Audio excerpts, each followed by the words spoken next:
Tonight, there is a major breakthrough in the years-long efforts to save one of Tampa's last standing pieces of Black history. The Jackson House has been crumbling for years, but now a new deal could finally clear the way for restoration. The historic boarding house is located on Zack Street, just off Nebraska Avenue in downtown Tampa. News Channel 8's George MacArthur is live at the Jackson House tonight with the update. Georgia. Stacy and Keith, the delay. The Jackson House says they wanted to move forward, but says it wasn't because of land, but they say it's because they didn't have enough land to build.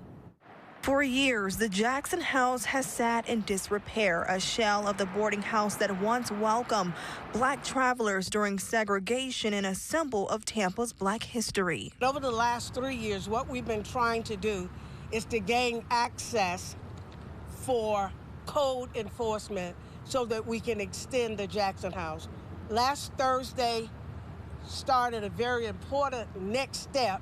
That step, an agreement with the city of Tampa, grants the foundation the easement they need to meet modern building codes. We went before the city council on last Thursday and told them that we agree with Amendment 4 modified by the city of Tampa that would allow us to gain 10 feet easement on, I call this the west side, and the east side of the Jackson House, which will give us what we need for fire safety codes, etc. Until now, the project was stuck in limbo because there wasn't enough legal land to build on. We are property poor because we've been identified as on a zero lot line for this wooden house for some time now, and we're trying to find out when it happened.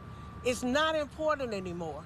With support from the mayor's office and a new land swap with Accardi Properties, which owns the parking lot next door, the board says they're finally ready to move forward to the next phase. So many people have asked the question, what have you guys been doing? Why haven't you moved forward? Do you have money? The answer to most of those questions is yes, we have money. We don't have property. So the next step, the foundation says, is finding a contractor that specializes in historic building, one that can maintain the historic integrity of the Jackson House. Stacy? Georgia, can you explain the part of city code that was the holdup?